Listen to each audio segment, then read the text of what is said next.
Hey, thanks for checking out our show. If you like what you hear, we have tons of additional content at patreon.com/themedialunchbreak. What fast food restaurant do you think has the best fries? Best fries. Yeah, this feels Arby's. like something really. Yeah, I would get those curly fries any day of the week, bitch. They look like pubes. Delicious spiced pubes. Short and curlies. Mm-hmm. I was thinking Wendy's. You know what? I don't go to Wendy's enough to have an informed opinion on Wendy's. Sea salt. Oh, yeah. Sea salt fries. Yeah, that's pretty good. Yeah. That's pretty good. Just one chunk. It's not even potato.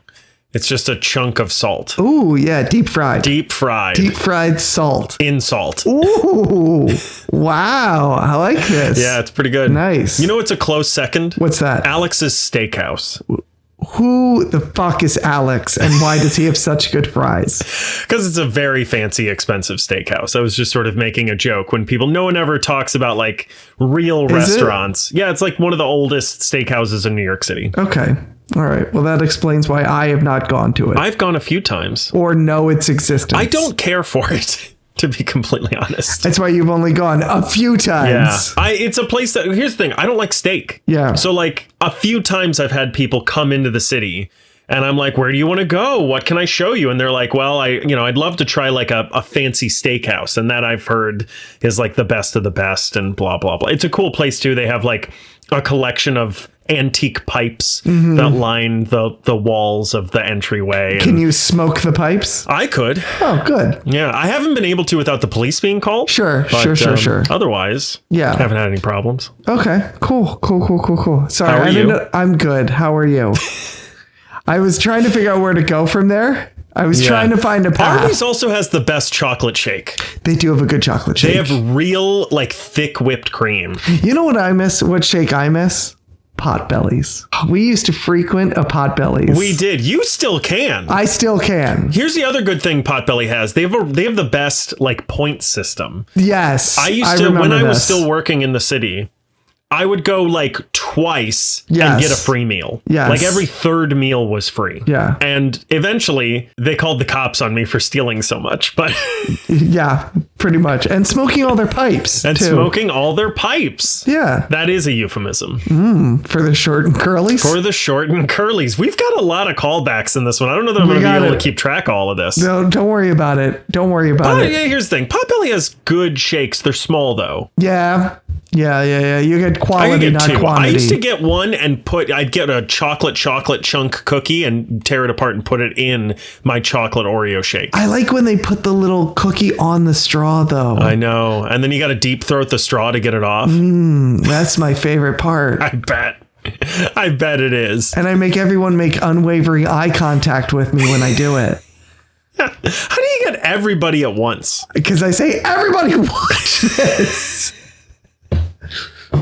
And then some guy looks away and I'm like, no, you look at me. Yeah. I haven't been able to do it without the cops being called though. I don't like this. I got to start writing down all these jokes that we're going to have to call back. No, don't bother. I'm going to lose them all before the intro. It's fine. That's probably we're gonna just true. drop it all. Yeah. My God. Yeah. So what's new? Fuck. What brought on this conversation? I don't know. I went to Wendy's. Oh, okay. Here's what's new. That's not new. 2 days from now. Yeah. 2 and 3 days from now. Let me look at my calendar. 2 and 3 days from now. Shut up. Okay. 2 and 3 days from now. Yes. On Thursday the 6th. Yes. At 9 p.m. Okay. And on Friday the 7th at 5 p.m. Yes. And on Tuesday the 11th at 7 p.m.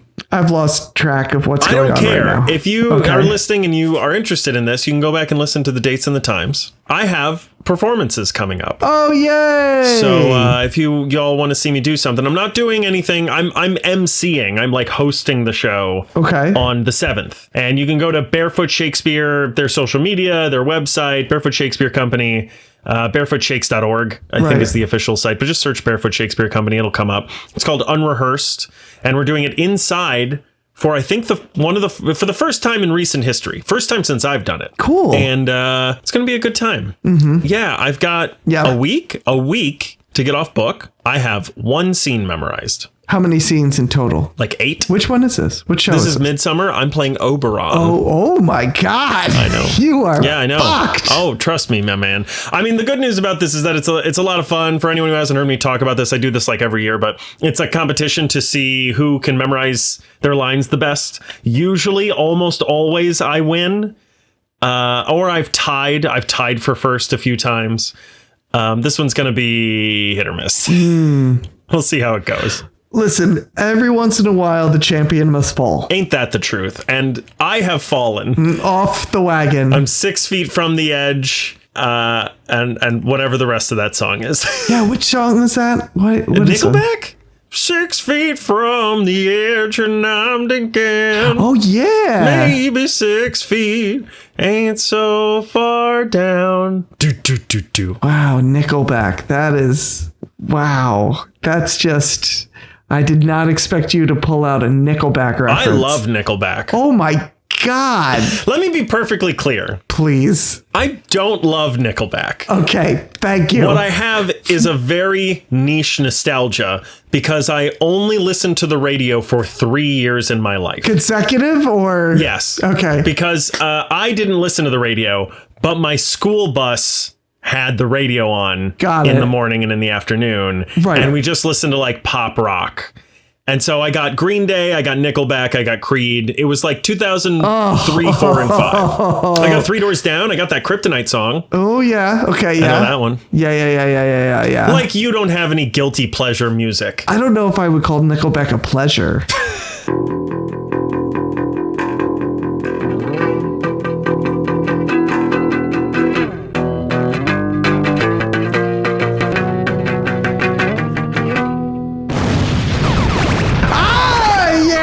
Welcome to the Media Lunch Break, bringing you all of your comic geek and movie news all the time it takes to eat a good sandwich and reference Nickelback. My name is Chris Triebel. Alongside me, as always, is my co-host Andrew Dunn. Say hello, Andrew. I get a lot of pleasure from a pickleback. Pickleback sounds delicious. Yeah. Yeah. Those are good. Yeah. And they make me forget that I like Nickelback if I have enough of them. Yes, that's right. One pickleback for every Nickelback. That's what I say. Right. I says it. So wait, so is that 5 pennies a pickleback? 5 pennybacks? Yes. Okay. Yes. Cool. Yep. Enough of this shit. Yeah. Andrew. Yes. What are we talking about today? Chris. Yes. Odyssey this, Odyssey that. All I'm saying is you ought to see them titties. Christopher Nolan's latest film. What the fuck was... It doesn't make any sense. Christopher Nolan's latest film tells a story older than Matt Damon. How do you like them apples? A bunch of Greek soldiers with New York accents await the day that their lost king returns from a long journey. Many of them think their king is actually dead, which is an incredible coincidence because I also often forget Matt Damon is still alive. There's a lot of controversy surrounding the casting of this film regarding people of color and transgender actors. Were people like that around in ancient Greece? I don't know, probably not. They also didn't have roids though, but that didn't stop Matt Damon from juicing to prep for this film. You don't get arms like that just by eating boiled chicken. Anyway, what was I talking about? I got distracted thinking about Matt Damon's arms and a very regal horse. What did you think of the Odyssey? I got it. I caught the reference. That's a deep cut that we have not brought up on the show in years. Oh my God, a very regal horse. Yeah. And I played the horse. So and I anyway, played the horse's dong. There's a regal dong. It was the regal of all, the most regal of all the dongs. Enough. We have to start the show. I know. Yes. What did I think of the Odyssey? I generally enjoyed this. There's one problem that I had with it early on that I'll get into, which isn't any of the problems that people are having with it. Damn, you beat me to it. I was like the black people. Yeah, that one guy. Yeah. There's a couple. Oh, there are a couple. You're right. There's a few people of color in this. I commend Christopher Nolan for this. I know you have a problem with it, but I commend To be completely clear, he's going along with this bit. I just want to make it very clear that neither of us have a problem with that in this film. Yeah, I have a problem with you breaking this bit, though. All right? Okay, So, sorry. Yeah, I didn't yes and you. Yeah, dude. Yes, and the N-word. Yeah. Oh my God. All right. Well, let's see. So you've got a problem. Is the problem you have with this a spoiler? No, not really. Okay. Lay it on me. Okay. So my only real problem with this, and it only happened in like the first half of the movie, and then I was able to let it go. Oh, only the first hour and a half. Yeah. So I think here's the one thing that Christopher Nolan might have as a filmmaker now is that he's got a star problem, right? So so I'll compare it to, I think we've talked about it on mic. I know we've talked about it off mic, but I'll compare it to the movie E.T., right? In E.T., Spielberg casted Harrison Ford as a teacher near the end of the movie, right? And then he famously cut Harrison Ford out of the movie because he realized if Harrison Ford shows up in E.T. and then disappears, everyone will then start to go, wait, when does Harrison Ford come back in? Right, yeah. Because he's a big star. And then as an audience, you go, I should pay attention to his character because he's a big star, right? So in this movie, Chekhov's Harrison Ford. It's Chekhov's Harrison Ford. And I was like, in the first half of this movie, you have Matt Damon, Tom Holland, Zendaya, Charlize Theron, Elliot Page, Anne Hathaway, I think Robert Pattinson. Robert Pattinson. Also Travis Scott. And there's a few others that are like John Leguizamo, and a couple others that are like not quite names but faces, we'll say. Like people where I go, oh, that guy. I've seen that guy in this movie, in that movie. Right. And the problem is I don't know where to put my attention.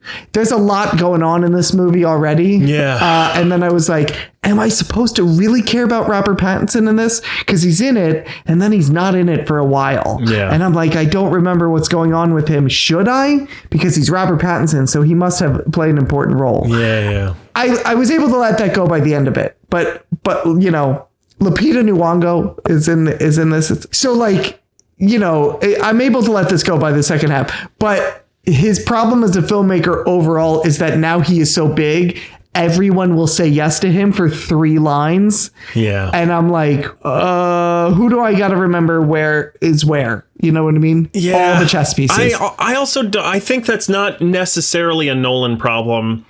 I think it's a problem with this story. Mm-hmm. Like, this was made before we've perfected if you want to say we've perfected it, but before we've sort of gotten our groove for modern storytelling, where there's like a beginning, a middle, and an end, 3-act structure versus 5-act structure, shit like that. This is a story of like 4 different stories happening at the exact same time. So like Odysseus is one of the smallest characters in this. Because it's not really about him. It's about what's going on while he's gone. But you also are following his story at the same time. So you're following like the story of a war at the same time. Essentially it's where he's at now, but he's also telling a story of what just happened. But at the same time, you're seeing his home as it happened during the war, and also while it's happening now.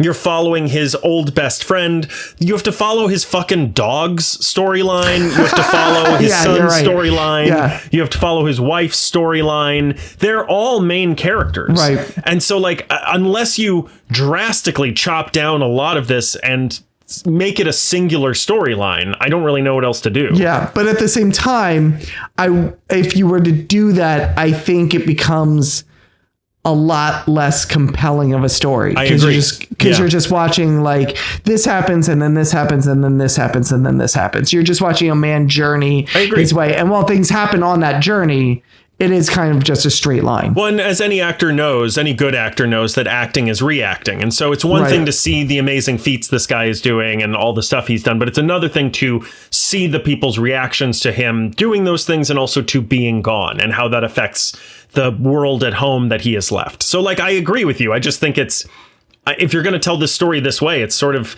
you can't get people who, I mean, you could probably find really good actors who no one's heard of yet, but also all these people I think are really well cast in this movie. They are, yes. So that's what I mean. The first half of it, I was like, I can't remember where everybody is. Because I agree with you. I was like, oh yeah, that's Tom Holland. Oh yeah, that's Anne Hathaway. Oh yeah, that's John Bernthal. Oh yeah, I just kept being like, oh yeah. Check.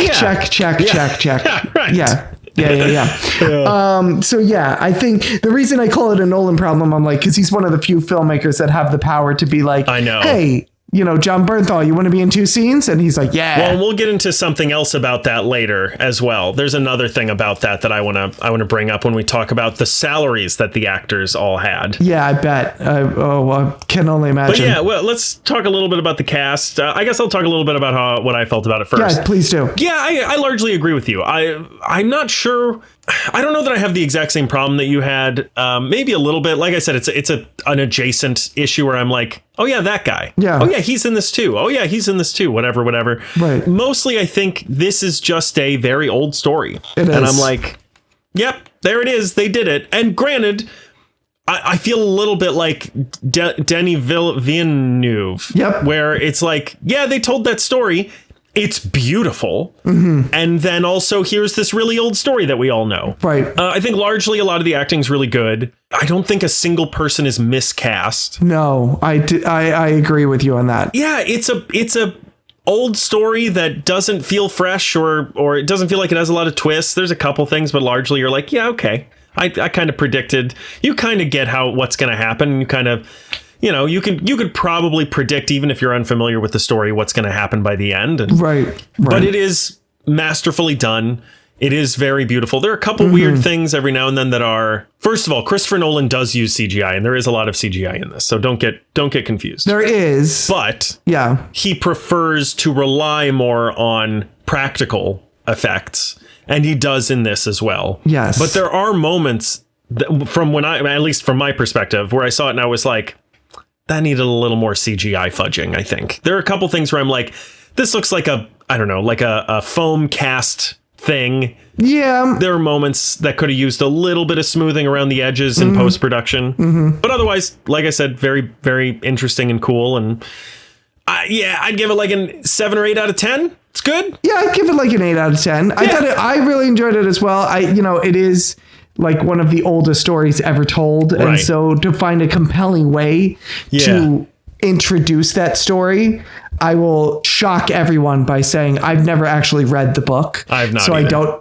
I don't know if this is like the structure of the book or not, but I think the structure of the storytelling of having the 2 parallel stories of Tom Holland and Matt Damon going on at the same time was probably the best way to do this. Just to keep it moving. Every time you hit a lull in one, you can switch to the other.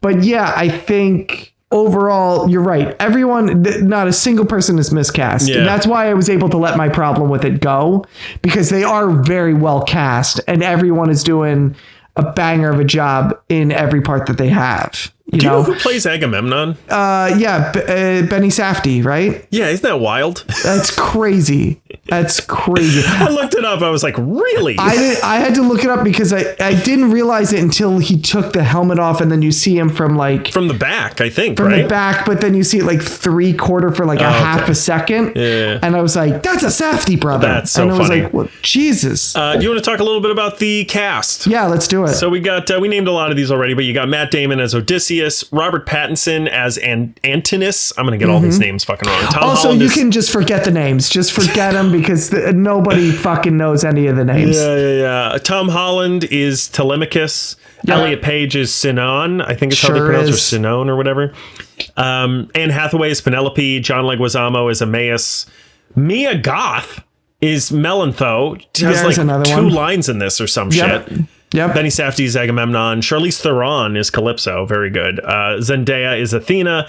John Bernthal is Menelaus. I don't know. Crushing it. Bill Irwin, speaking of crushing it, is the Cyclops. Yes. And Lupita Nyong'o is Helen and her twin sister Clytemnestra. I want to ask you, is this Anne Hathaway's best work? No, but it's pretty damn good. She's really good in this. She is really good in this. She's really good in this. Robert Pattinson is really good in this. My next note is Robert Pattinson is such a weasel. Yeah. He can play a weasel well. Really well. Yeah, he's really good in this. He's great in. I just watched The Lighthouse for the first time. Oh, did you? Yeah, he's fucking fantastic. He spent like 15 years doing a bunch of bullshit, like short films and weird indie films and like school art projects and shit. Yeah. And all of a sudden came back to Hollywood as like a real actor. And it's wild to see. I think because he wanted to be a real actor and everyone was like, no, you're Twilight, dude. You're the Twilight guy. And he succeeded, dude. And he was like, nah, then never mind. He's great. Yeah, he is proving to be like, I mean, it's weird to say this, but he's like the next Heath Ledger for me. Like, yeah, he's quickly becoming one of my favorite living actors. Yeah. He's really good. Yeah. Like I said, everyone in this doing just a yeoman's job. Yeah, they're doing great work. But again, there are no real, like I said, Anne Hathaway, like standout performances. They're all just doing what they need to do for the role, which is great. Again, they're all good. But it is largely like you watch the performances and you're like, yep. Yeah. Cool. Yeah. They did it. Yeah, said all those lines. Well, it is perfectly cast. Like John Bernthal comes in, and you see why he was cast in that role. You're like, he's doing his John Bernthal. I'm a gruff around the edges guy. Let me tell you something. Yeah, he is basically the Punisher of ancient Greece. Yeah. Absolutely. Yeah. And let's talk a little bit about, so what I brought up earlier when I was talking about, there is an issue, I think, with Nolan and casts. And I don't know that it's an issue. I think it might actually work to their advantage. But the salaries of the actors. Yeah. I'm sure the salaries work to the actors' advantage. Sure. I don't think so. Okay. Hit me. And that's what I was going to say. I'm saying they enjoy their salary very much. And well, here's what I'm getting at. Okay. I think a lot of these actors took a substantial cut. Okay. To work on this film. Okay. Matt Damon was the highest paid actor in this film, which makes sense. $15 million. Yeah, it sounds right. Which is big, but just keep in mind Robert Downey Jr. got paid like $40 million to be in Infinity War. You know what I mean? Yeah. And this is a 3-hour long. I mean, this must have taken forever. Practical stuff. He grew out his own beard. That is a real beard that he has on. That's a good looking beard. I know, but so you got to think like he spent probably like a fucking year or like 6 months. It was the first time he'd ever grown out a beard. Yeah. And so like you got to think he's not working for that time. Probably. Right. You know? Right. There's a lot of stuff that they're asking these actors to do that is fascinating. 15 million for Matt Damon carrying this film feels not very much. Tom Holland got 10 million. Next is Anne Hathaway, who got 7. Robert Pattinson got 7. Zendaya got 5. Charlize Theron got between 5 and 6. Lupita Nyong'o took between 1.5 and 2. Yeah. These feel like small numbers. And I think a lot of these people were like, Christopher Nolan's asking me to be in his movie. Yeah. Like, I will just say yes. But you also have to remember, it's a 3-hour movie, but we just said this cast is massive, which means, like, you're not on set every day. For sure. You know, even Matt Damon, who is, you know, Odyssey, who is the title role. For sure. But it's also a period piece. There's stage combat. Like, again, there's a lot going on. There's a lot of, like, on-location filming. Yeah. To me, these numbers feel, for today, pretty low. That's all. I mean, Chris Hemsworth made like $50 million on Endgame. Like, right, but again, you're now mentioning like Infinity War, Endgame. You're mentioning like a actor who has done a role through several films, and they built up to that. Listen, I understand. I agree with you. You know, my point is just that like, I bet they could have. Especially with any other director, I think they would have all of them would have probably been trying to negotiate higher. And probably a lot of these actors would have dipped out because they wouldn't have been able to, they wouldn't all be able to raise their amount. For sure. The name Christopher Nolan carries with it a prestige that you can say you were in a Christopher Nolan film. Right. Especially for someone like Tom Holland, who's like, I desperately want to break out of Spider-Man. Yes. Well, and also there's a video of him from like 15 years ago or some shit. Like he's a child being interviewed. Right. And they asked him who he would want to work with in the future. And he said, Christopher Nolan Anne Hathaway. Yeah, I saw it. I think Zendaya. Yeah. And then someone else. Yeah. And he's got 3. I mean, he's obviously already worked with Zendaya, but he's got 3 of those in this. Right. But also, like, Zendaya got what, 5 million? Yes. That's like practically $1 million per line for her. Fair. You know what I mean? Like, but she's also arguably one, like, maybe the biggest female star in the world right now. Right. For sure. I agree with you. I'm not saying, like, man, they really underpaid for her abilities or whatever. I agree with you. I think all of these numbers should be cut by like 90% or whatever, if we're talking about legitimate, like how much they deserve to be paid. But like, for the time, for movie stars, for Hollywood, for the names attached to this, it all feels at about 3/4 what I would expect. They also may have back end deals. That's the other thing to consider. They may. You know, some of them may have back end deals of, you know, we're going, listen, I'll take a pay cut, but this is an epic Christopher Nolan movie during the summer. I want 1% or whatever. This is going to make gangbusters no matter what. Like he did Oppenheimer last year, and now he's following it up with this. Yeah. Bradley Cooper made something not last year, 2 years, but whatever. Yeah. Bradley Cooper made something like $50 million on Endgame because he took a very low upfront payment in exchange for like one of the bigger back end deals. Yeah. Damon famously passed on Avatar, which James Cameron has said is not the case. He says he never offered Matt Damon a piece of the back end. So I don't know what the truth is. I believe Matt Damon over James Cameron. I don't know if I do. Either that or Matt Damon's agents are telling him something. That's what I was going to say. I bet Matt Damon's agents lied to him. Yeah. It's possible that Damon and others are like, as God is my witness, I will never let that happen again. Like, I'll take a lower salary in the back end. Sure. Yeah. Any day of the week. Ludwig Göransson, I think is how you pronounce his name. I have here, he's going to get his 4th Oscar. Do you know who that is? That's the composer? He sure is. He has won an Oscar for Black Panther, Oppenheimer, and Sinners. Yeah. It feels very. He and Nolan go together very well. Let's put it that way. Yeah, for sure. Yeah. I want to talk a little bit about the budget. Let's do budget. So again, this is actually what led me to look up the actors' salaries, because the budget for this movie feels very low to me. And I think that's the reason. I think people took a hit. I think they in order to work with Nolan and again, maybe get a back end, I think they took lower upfront salaries. Yeah. Because the production cost of this is $250 million. Yeah. Which is notable. Like it's not small. Right. But like Endgame, I know I keep using these Marvel movies as an example, but Endgame was $400 million. Right. And this, which is it's like the same runtime and stuff like that. And obviously there's less CGI and stuff like that. But but like you said, so much on location filming. It is. And also like you got to make all those props, all those set pieces, all those costumes, all handmade. So tailored to each actor. So it's a lot of stuff, including a lot of the lighting and stuff like that. They evidently they created new LEDs for this in exchange for some of the fire elements.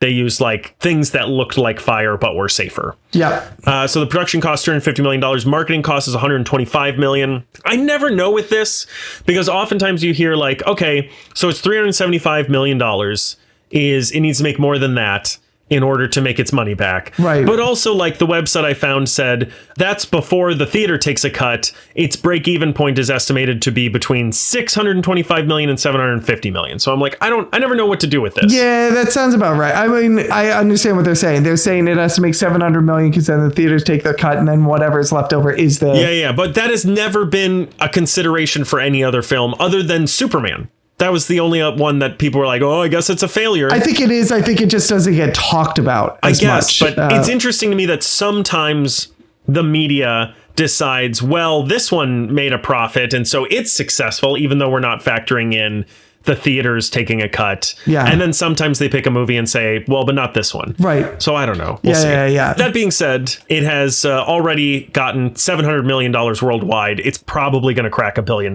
It's going to, I was going to say, even with Spider-Man out, it's going to drop to number 2 and then crack a billy. I think so. Yeah, I think you're right.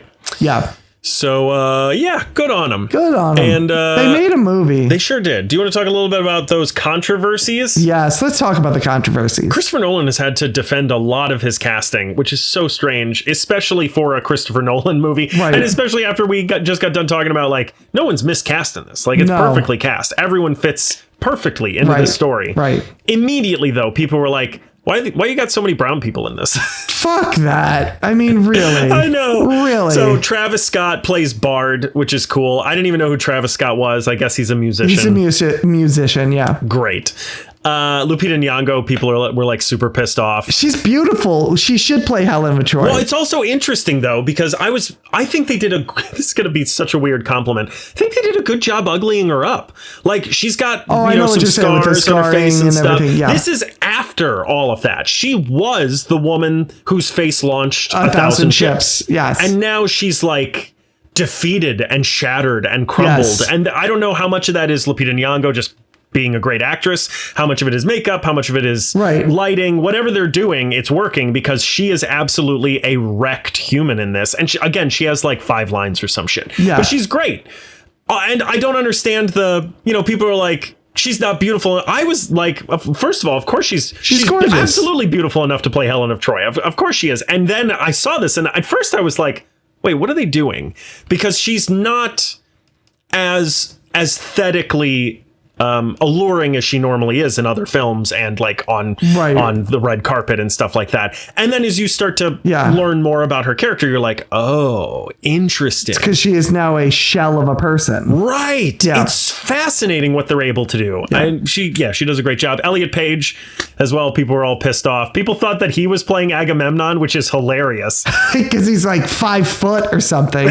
Yeah, I think shorter than that. But yeah. Yeah. And he's perfectly cast as well. He's supposed to be this kind of like spindly, like young guy, and he is. It works perfectly. Yeah, who got sucked into a war that he shouldn't have gone to as a child. Exactly right. Yeah. And again, like he's in it for like 5 fucking minutes or whatever. Yeah, everybody shut the fuck up. Who gives a shit? I wrote here as well, transphobes are going to freak out when they find out that Matt Damon's stunt person was a woman. Oh, I heard about this. I did hear this. Yeah. I heard he said like her arms are like the biggest arms he's ever seen or something. So Devin Dalton is a stunt double for Matt Damon in this movie. She is 4'5". No. And she is fucking jacked.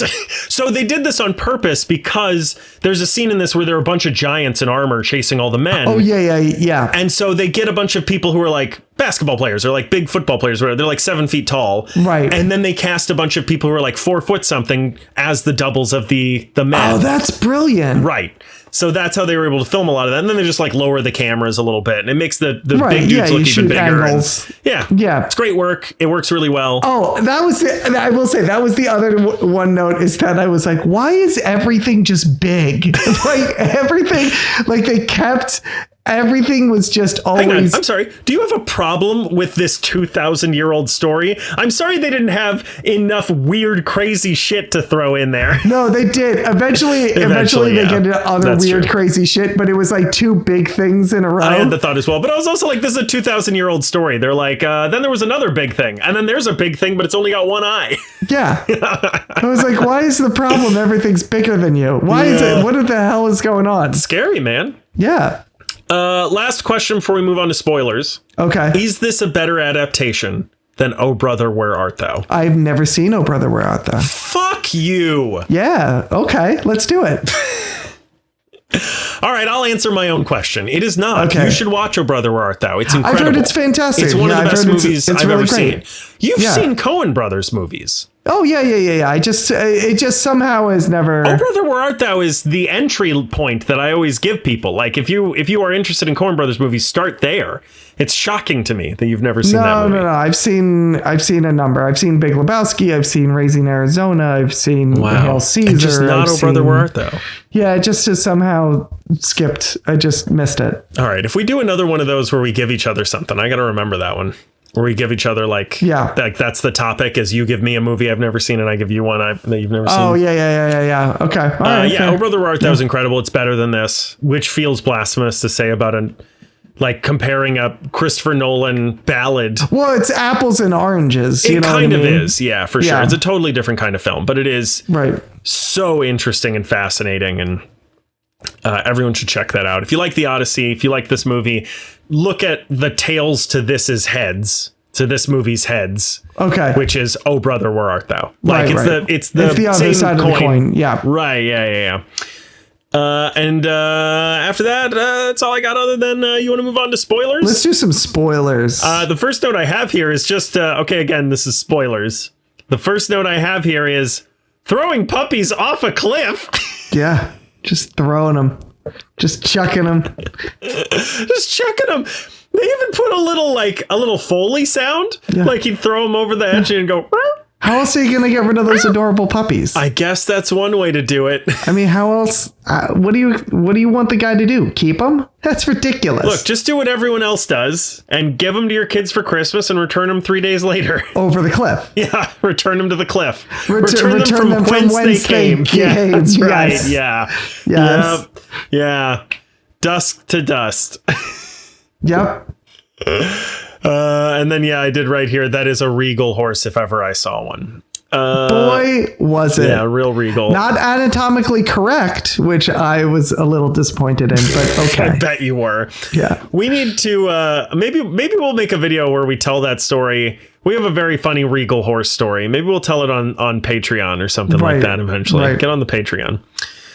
I wrote here, no weapons in the horse. You couldn't have brought a little knife. And then later they unroll a big bag of weapons. And I was like, because when they come out, they don't have any weapons. They're just sneaking around to fight these guards. Yeah. And they just have to take weapons from the guards and use them.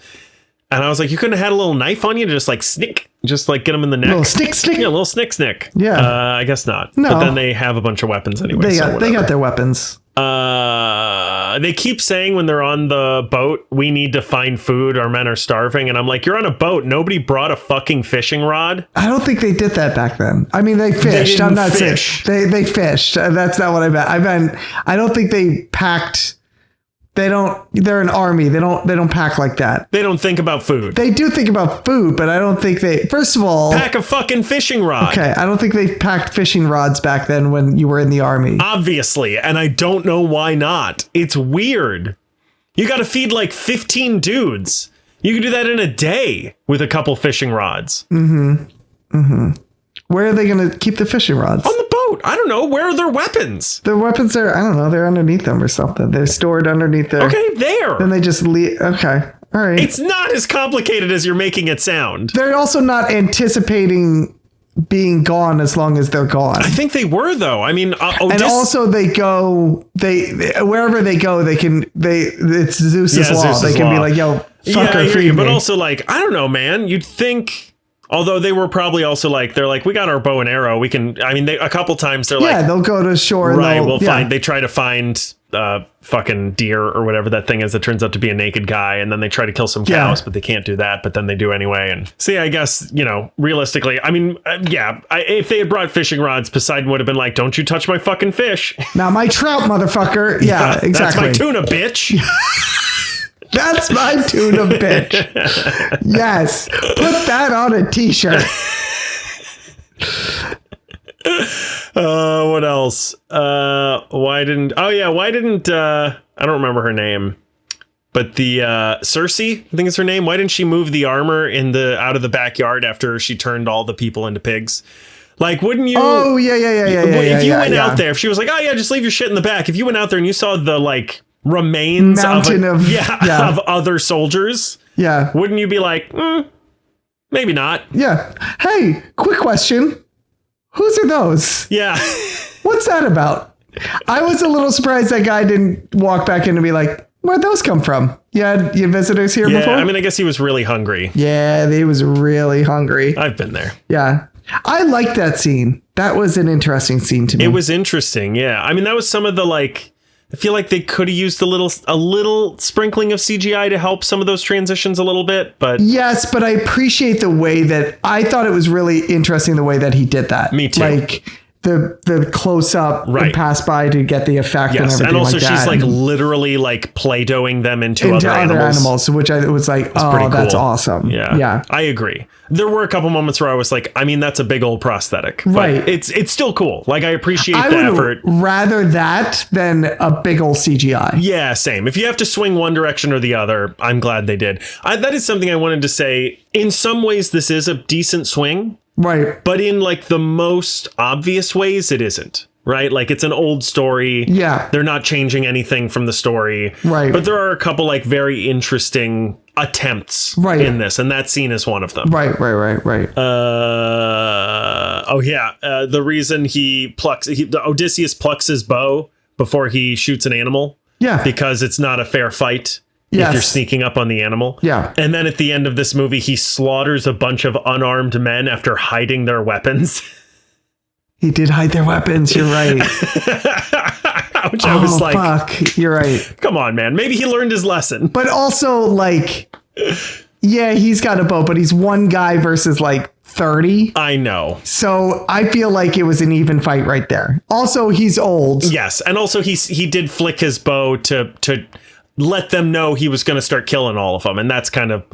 But if it was anything other than I do it so because it's a more fair fight. Right. Like that's what he said. That's the whole point of that. Right. Is like, well, it's not fair if they don't know. And I'm like, it's not fair if you hide their fucking weapons first and then slaughter them with a bow and arrow. You know what? Lock them in a room with you. Yeah, but they were all trying to fuck his wife. So you know what? They fuck sure them. That's what I say. Yeah. All's fair in love and fucking my wife. You know what I mean? But also, can you blame them? I cannot. Oh, yeah. And then I put here, why did they all stop when he killed Bobby Patz? Like, was Robert Pattinson just the last one? Because it had a little bit of that that thing where, like, you see it in sci-fi movies sometimes, where, like, oh, we killed the main spaceship, so all the other ships stop working. Yeah, I think you saw them some of them starting to stop before he killed Bobby Patz.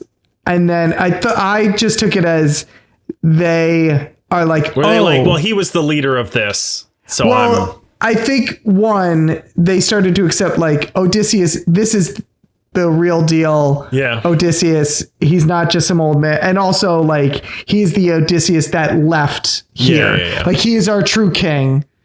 So I accept that. And then once he killed Bobby Patz, I'm like, I think they were just like that guy.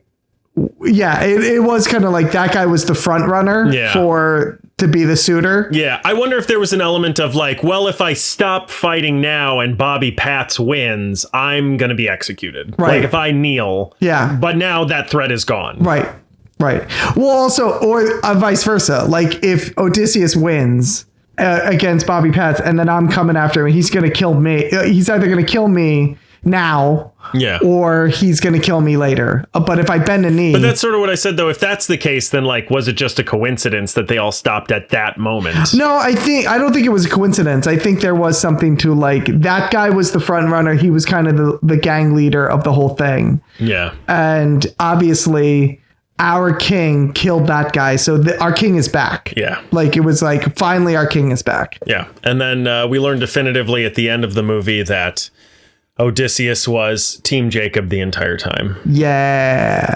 That's all I have to say about this movie. Do you have anything else you want to add? No, not much more. Do you recommend this movie? Oh yeah, we normally do this I guess we both gave it like an 8 out of 10. That's a pretty solid recommend. Yeah, I do.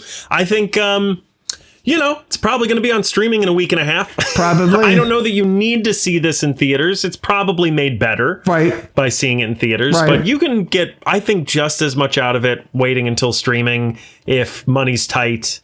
If you got the extra cash, might be worth it. This might be one of the couple of movies this year to blow a little extra money. See it. I was going to say, it is gorgeously shot. It is. Like there are some beautiful shots in this. That are worth seeing on the big screen. Yeah.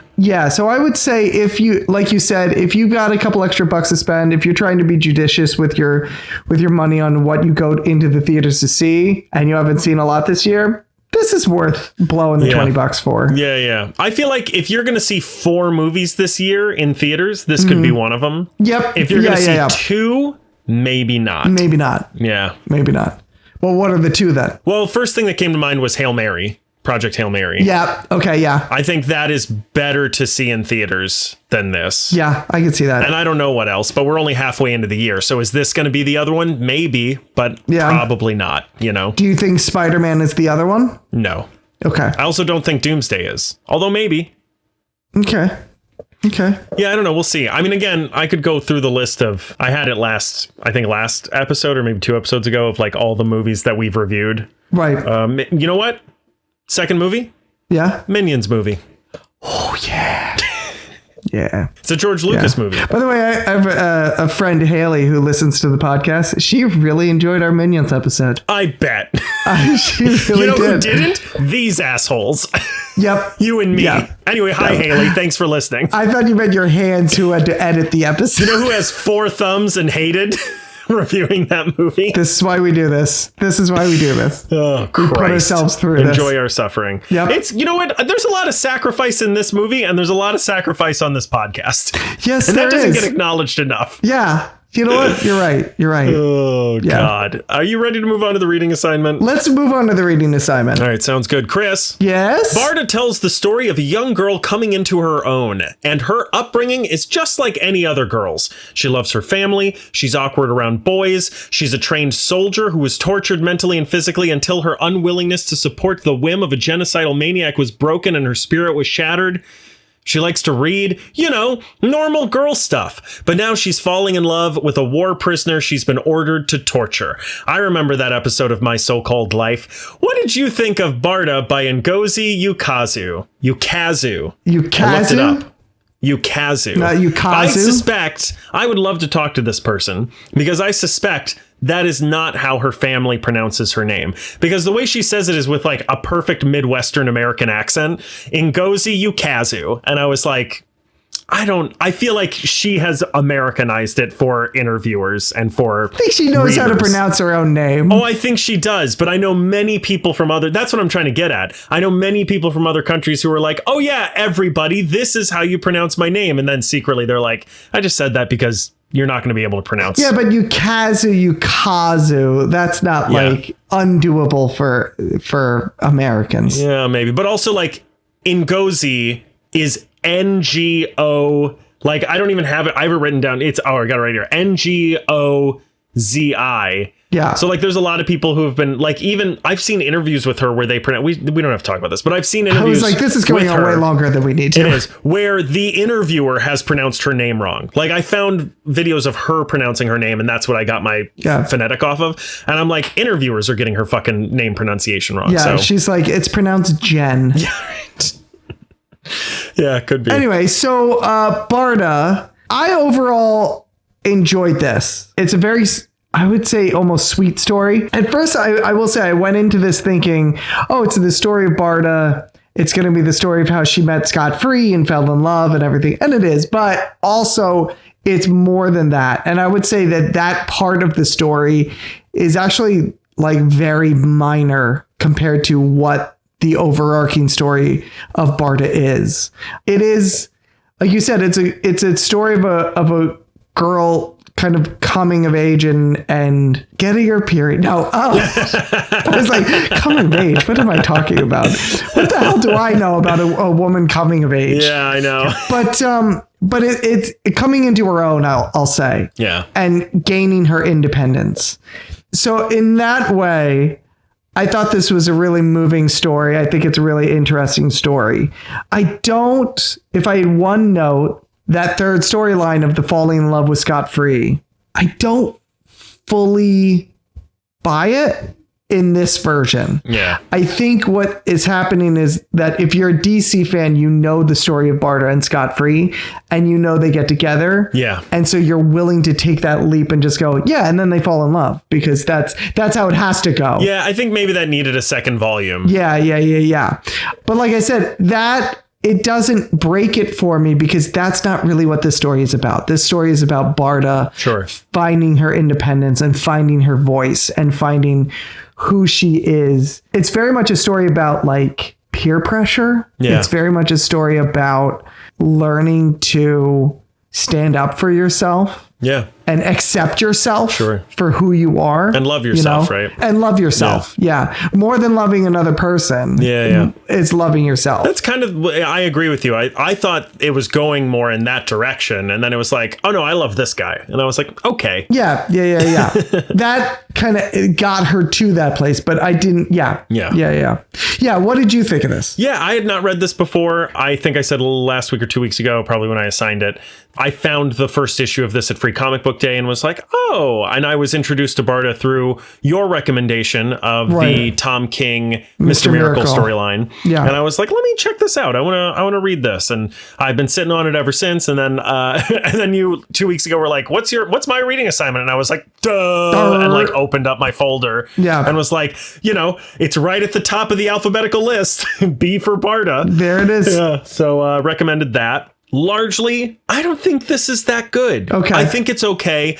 I was hoping this would be like a Lumberjanes or a Squirrel Girl. Sure. I love those kinds of stories that are like cute, coming of age, funny, quirky, kind of strange. Being a child is so fucking weird. It is. And so like a lot of these stories that I really, really like, Paper Girls, are about these Paper Girls is about time travel, but really it's about like how fucking weird it is to be a child. Yeah. And I was kind of hoping this would be like that.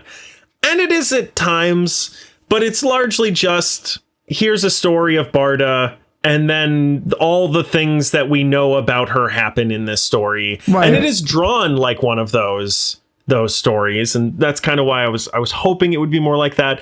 Here's the thing. Lumberjanes, I usually have like a whole list of them of like coming of age stories, comics for young people. Sure. But like Squirrel Girl, Lumberjanes are two really good ones. Those are comics that if you read them with your child, you will enjoy them as well. Right. I think and I could recommend them to people without children. Right. Like I love them. I love reading those stories.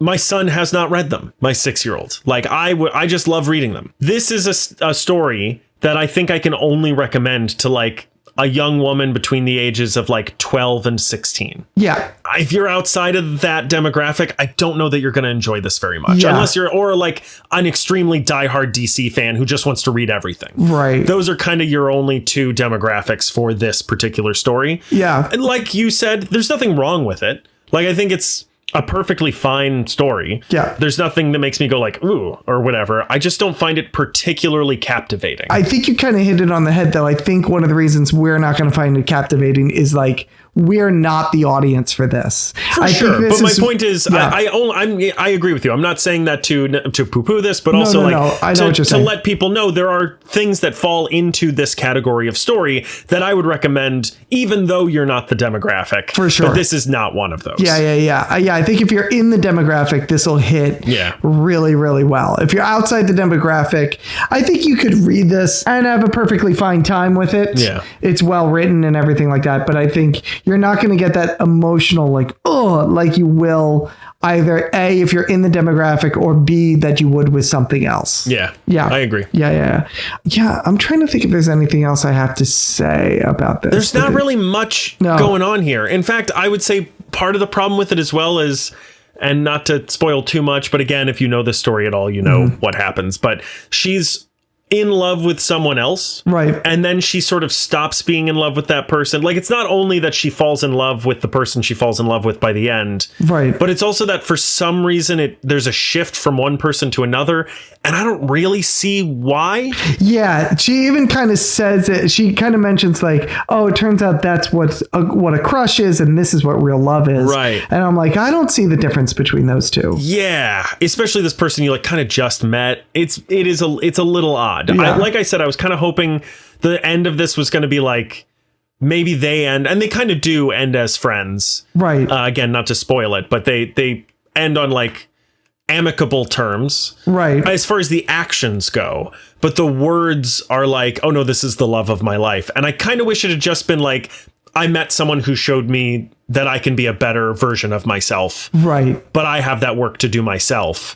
And then if we get a second volume, maybe that romance can flower later. Yeah. I think with more time that might have been a better, especially like to see, wait a minute, what does this other character do that makes you realize this is a crush, and what is the guiding, beacon that makes you see this other person as the love of your life, and blah, blah, blah. There's just like specificity that seems to be missing for me. Right. It really comes down to like, what is the difference between a crush and a love? Yeah. And they don't really specify that in any sort of way between the characters. But to the writer's credit as well, it's interesting because the circumstances that made Barda who she is gives her an extremely unorthodox type of crush. Like the crush that she has is sort of unfounded, and like there's not a I don't know how to describe it, but it's not. She's not around. It's not like she's around people that she could have a crush on. Well, not only that, it like to her a crush is physically trying to harm the person. Right. That's what. Yeah. How you show affection. Exactly. The only way she knows to show affection and the only way she knows to receive affection is through pain and violence. Right. So like that's an interesting dynamic that you have going on in this as well. So I guess that could have really been the key factor where there could have been a moment where Scott Free does something that is so nonviolent and gentle and sweet. Yeah. And she received it and she's like, oh my God, I didn't know people could do this to each other. And again, to the writer's credit, there is an element of that to this where like Barda finds herself continuing to come back to this prisoner that she's supposed to be torturing. Right. And there's a moment where like he's just listening to her. Yeah. And that's something that she clearly has never had before.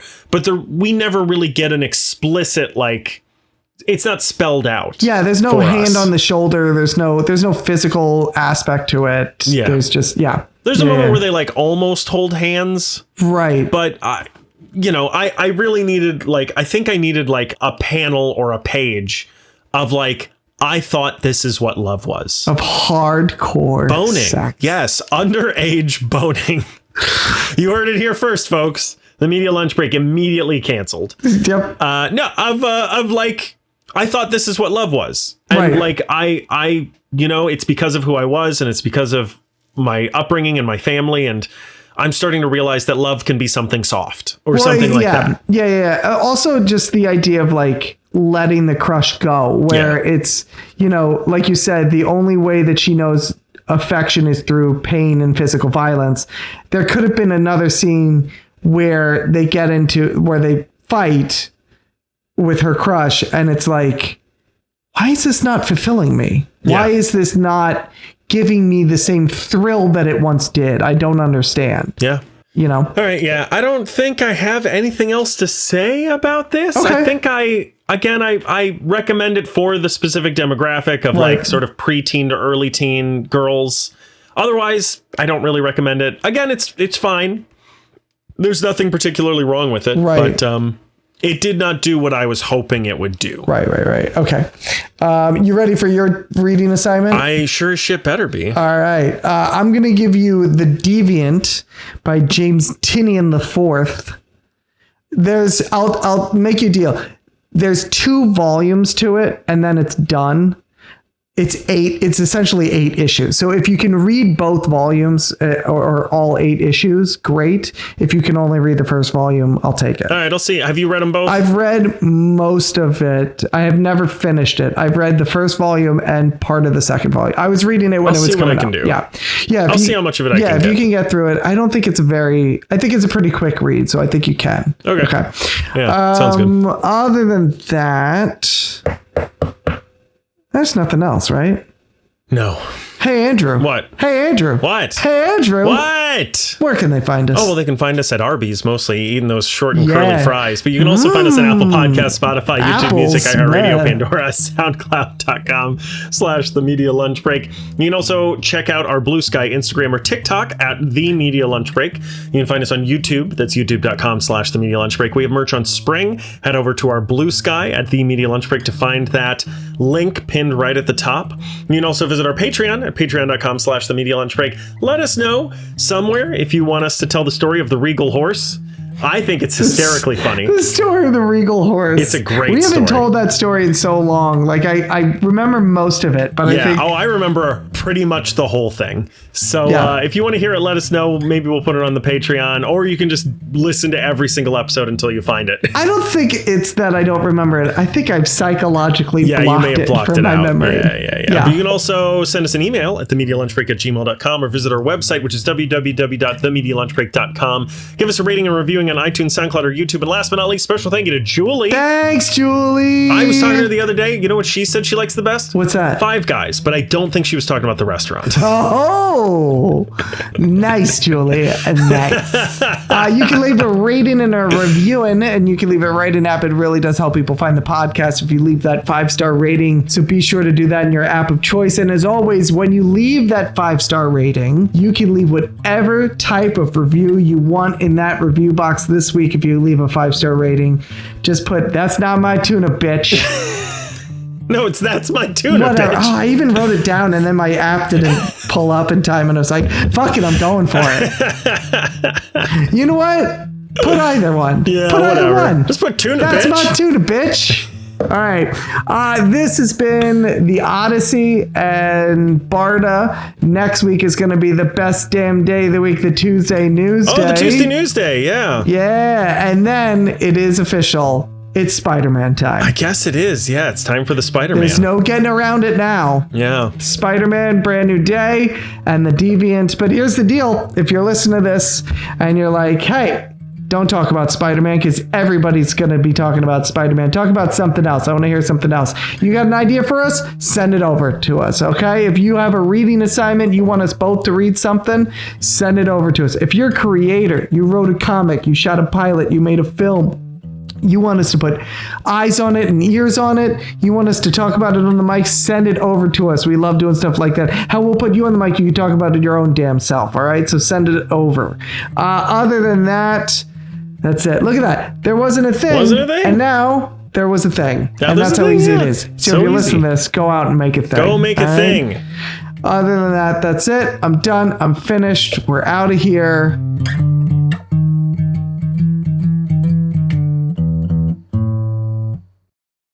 What do you have to say for yourself? Agamemnon these nuts. You're so proud of yourself. You're so proud of yourself. You started with titties and you ended with nuts.